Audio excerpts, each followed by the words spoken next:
Okay, das habe ich mir nur ausgedacht. Aber nachdem meine Super Tenere schon 140.000 Kilometer fast auf der Uhr hat, wird mir wahrscheinlich keiner widersprechen, wenn ich sage, dass Yamaha eine der zuverlässigsten Motorradmarken ist. Es soll heute aber auch nicht um die Super Tenere oder 1200er Super Tenere gehen, sondern es soll über die Modifikationen gehen, die ich mit der Zeit an dem Motorrad gemacht habe, die man an jedem anderen Motorrad auch machen kann und meine Erfahrungen mit den verschiedenen Punkten. Aber es ist wahrscheinlich ziemlich blöd, das hier im Wohnzimmer zu erklären, deswegen gehen wir mal runter ans Motorrad. Übrigens, ich verlinke euch alles unten in die Beschreibung, falls irgendwas dabei ist, was ihr zufälligerweise auch braucht. Wie zum Beispiel diese Pivot-Packs hier. Die hat der Uwe, einer meiner Zuschauer, mir zukommen lassen. So konnte ich die nämlich mal austesten und muss sagen, die sind auch wirklich ziemlich gut. Dadurch, dass die so einen beweglichen Punkt haben, also man kann die nach vorne und nach hinten neigen, hat man immer durchgehend Kontakt zu den Fußrasten, was gerade im Offroad-Bereich wirklich genial ist, weil wenn ihr euren Körper nach vorne verlagert, habt ihr trotzdem noch die volle Kontaktfläche und habt deswegen auch immer eine sehr ordentliche Auflagefläche. Also man hat einen super Grip, man muss dazu aber auch sagen, dass sie ein paar Nachteile haben. Man hat einerseits keine Angstnippel mehr drunter und das hätte in der einen oder anderen Kurve mich fast mal dazu gebracht, auch über die Flanke vom Reifen zu gehen. Außerdem haben sie keine Gummierung drauf. Das heißt also, dass alle Vibrationen vom Motor direkt auf die Schuhe übertragen werden.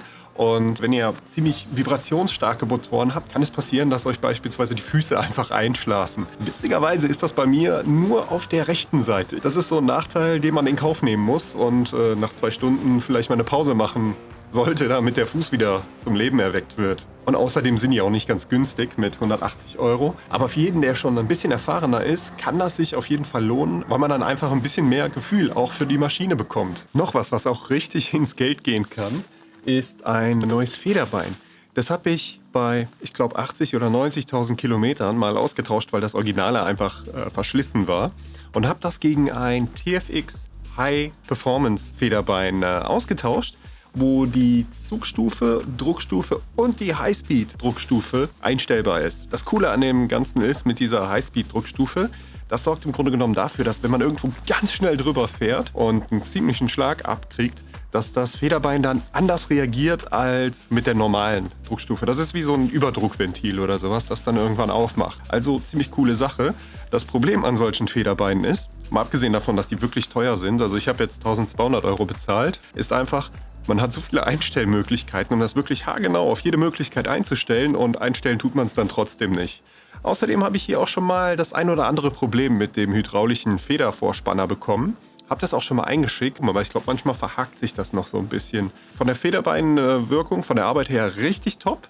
Der Federvorspanner, ich weiß nicht, vielleicht ist da noch Aufholbedarf, aber ich bin eigentlich zufrieden. Und wenn man das Motorrad vom Fahrwerk hinten modifiziert, sollte man auch nicht vergessen, das vorne zu machen. Ich habe hier das bei, ich glaube, 100.000 Kilometern zum OTR Performance in Köln hingebracht, weil das nicht weit weg von hier ist.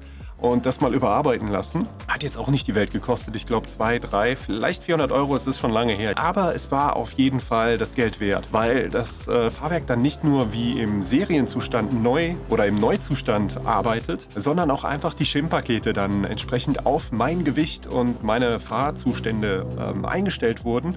Und damit hat man dann eigentlich schon erheblich mehr als mit den ganzen anderen Modifikationen. Also gerade im Gelände macht sich das extrem bemerkbar, wobei ich selber oft noch viel zu weich fahre und eigentlich das Fahrwerk ein bisschen härter stellen müsste, weil ich doch das ein oder andere Mal auch zum Durchschlagen komme. Dann haben wir hier noch meinen kleinen Schalter, mit dem ich das ABS überbrücke. Das ist im Grunde genommen nur ein Schalter, der dafür sorgt, dass die Stromzufuhr zur Sicherung des ABS unterbrochen wird, weil mit der ABS bremst es sich halt einfach im Gelände sehr, sehr schwierig. Und wenn man mal das Hinterrad querstellen will, dann ist es besser, man hat das ABS ausgeschaltet. Auch nicht allzu teuer, aber unglaublich sinnvoll ist die kleine Werkzeugbox hier. Es ist nämlich egal, ob man die benutzt, um als Abstandshalter für die Softtaschen zu dienen oder ob man den einfach versteckt unter dem normalen Seitenkoffer hat. Man kommt immer an das Werkzeug und vor allem Dingen dann, wenn man eigentlich gerade das Werkzeug braucht, kommt man im Regelfall ja besonders schlecht dran. Ich habe auch beispielsweise schon mal gehabt, dass ich einfach nur den Sturzbügel nachziehen musste bzw. lockern musste, weil der sich ein bisschen verbogen hatte, um den wieder gerade zu ziehen. Und dann muss man schon wieder an das Werkzeug. Also Ich meine, es gibt die auch relativ günstig, aber hier würde ich tatsächlich die Givi Original Kiste nehmen. Die, ich glaube, ich habe mal geguckt, 60 oder 80 Euro kostet die auf Amazon, weil das wirklich so massiv harter Kunststoff ist. Da kann man auch Gewinde reinschneiden und sowas für die Schrauben. Deswegen absolute Top-Empfehlung von mir. Und apropos sinnvoll, Nebelscheinwerfer sind bei Motorrädern eigentlich recht unnütz. Wenn Nebel ist, dann, naja, sehe ich mit dem Motorrad sowieso nicht allzu viel.